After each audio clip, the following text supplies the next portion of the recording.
পাতি থাকা আৰু মই লৈ লওঁ আকৌ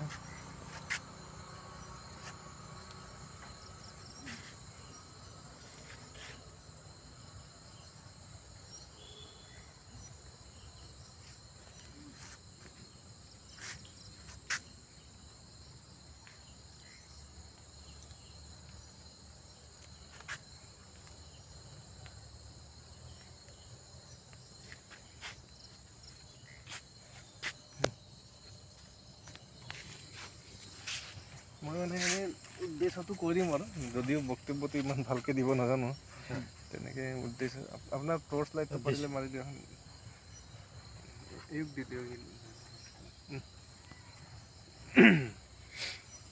আপোনালোকক সকলোকে নমস্কাৰ জনাইছোঁ দেই মোৰ নাম শ্ৰী পিংকু পেগু মই লখিমপুৰ ডিষ্ট্ৰিক্টৰ হয় আৰু মই শিক্ষা পৰিৱেশ শান্তি আৰু একতাৰ উদ্দেশ্য লৈ এনেকৈ অনুষ্ঠান প্ৰতিষ্ঠান হওক ঘৰে ঘৰে হওক তেনেকৈ গছ পুলি লগোৱাৰ ব্যৱস্থা কৰিছোঁ লগতে শিক্ষাদানো কৰোঁ বিনামূলীয়াকৈ এখেতৰ ঘৰত প্ৰায় এবছৰ 1.5 বছৰ আগতে গৈছিলোঁ আৰু সেই মৰ্মে আপোনালোকৰ ইয়াত আজি আহিছোঁ গছ পুলি এটি ৰুবলৈ আমলখি গছ আৰু এই গছজোপা আপোনাৰ ককা যিহেতু পৃথিৱীত নাই ককাৰ স্মৃতিত ৰুম স্বৰ্গীয় কি আছিলে ককাৰ নাম স্বৰ্গীয় তুলসী বৰুৱা স্বৰ্গীয় তুলসী বৰুৱাৰ আত্মাৰ সৎগতিত ৰুম তেখেতৰ আত্মা য'তে নাথাকক কিয় চিৰ শান্তি হওক আৰু আপোনালোকৰ এই কেম্পাছটো আৰু গ্ৰীনাৰী হওক সৌন্দৰ্য হওক সুখ শান্তি যাতে ঘূৰি আহে এই কামটো যে মই কৰি আছোঁ এইটো কোনো চৰকাৰী বা বেচৰকাৰী অনুষ্ঠান প্ৰতিষ্ঠানৰ পৰা নহয় এইটো ফুল্লি মোৰ মানে স্বইচ্ছাৰে ব্যক্তিগত আৰু এতিয়া গছ পুলি কিয় ৰুব লাগে তাৰতো বিশেষ মানে বৰ্ণনা কৰাৰ প্ৰয়োজন নাই বৰ্ণনা যিহেতু এটাই মানে কি যোৱাকালি যিটো গৰম পৰিছিলে বছৰৰ ভিতৰত হয়তো আটাইতকৈ মাৰাত্মক গৰম বুলি ক'ব লাগিব যোৱাকালিৰ দিনটো সকলোৱে অনুভৱ কৰিছোঁ আজি যদি যোৱাকালি যদি ৰাতি বৰষুণ যদি নিদিয়া হ'লে আজি নিউজত ওলালেহেঁতেন ইমান মানুহ মৰিলে সেইটোতো কনফাৰ্ম মানে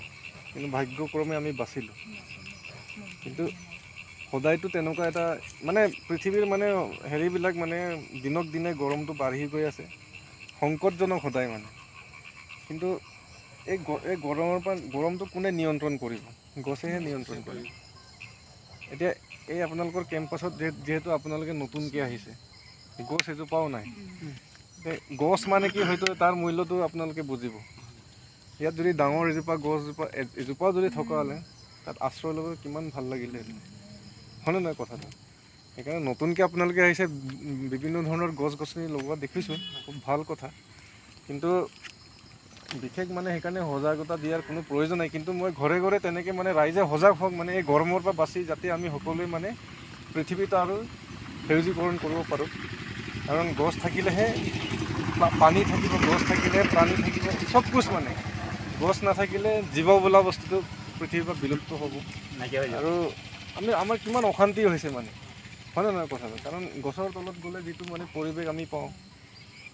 এইবোৰতো মানে সৰু কেঁচুৱা ল'ৰাক বুজোৱা নিচিনা হৈছে কিন্তু বুজাবলৈ আজি বাধ্যত পৰিছোঁ কাৰণ কিয় পৃথিৱীৰ অৱস্থা বহুত মানে বেয়া মানে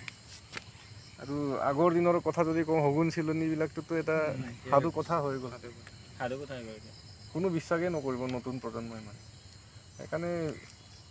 বছৰত কিন্তু আমি এতিয়াৰ পৰা মানে প্ৰতিজ্ঞা নিচিনা কৰিব লাগিব যেনেকৈ আমি ব্ৰত লৈ নহয় মানুহকেইটা এসপ্তাহত এদিন ভাত নাখায় তেনেকৈ এইবোৰ কৰাৰ প্ৰয়োজনে নাই ক'বলৈ গ'লে বছৰত 2জোপা গছ লগাওকচোন চব ঠিক হৈ যাব বুলি ভাবোঁ মানে আৰু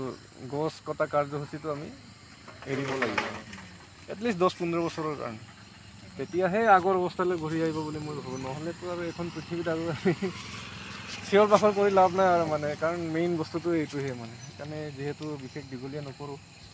আপোনালোকে এনেকুৱা সুযোগ এটা দিয়াৰ কাৰণে মই ধন্যবাদ দিছোঁ সকলোকে সময় ইমান বহুমূলীয়া সময়খিনি দিয়াৰ কাৰণে আৰু ককাৰ নামত ধুনীয়াকৈ লগাই আৰু অকল ৰুলে নহ'ব ধুনীয়াকৈ ইয়াক প্ৰটেকশ্যন কৰাটো লগাম মাটি অলপ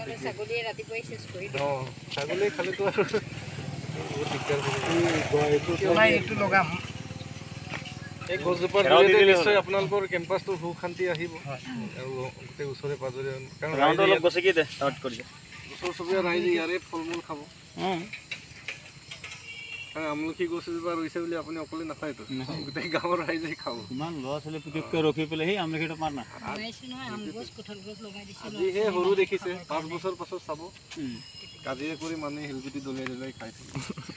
হয় আকৌ এই নেপাৰিবি বুলি ক'লে মনে মনে হ'লেও পাৰিব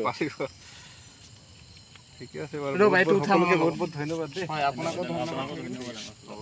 আপুনি কোনোবা কিবা ক'ব নেকি একেতো কেম্পাছটো চাই যায় নেকি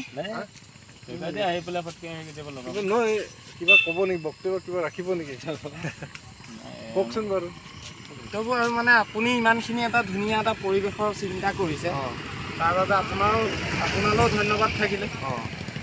যিহেতু আমাৰ ইয়াৰ মানুহে কৰিব পৰা নাই তেনেকুৱা এটা ব্যৱস্থা কৰিবলৈ তেনেকুৱা কথা নহয় মানে তাৰ বাবে আপোনাক ধন্যবাদ থাকিলে যাতে আমিও তেনেকৈ বেলেগেও কৰিব পাৰে তাৰ বাবে ঠিক আছে বাৰু ঠিক আছে বহুত বহুত ধন্যবাদ তুমি মাতিল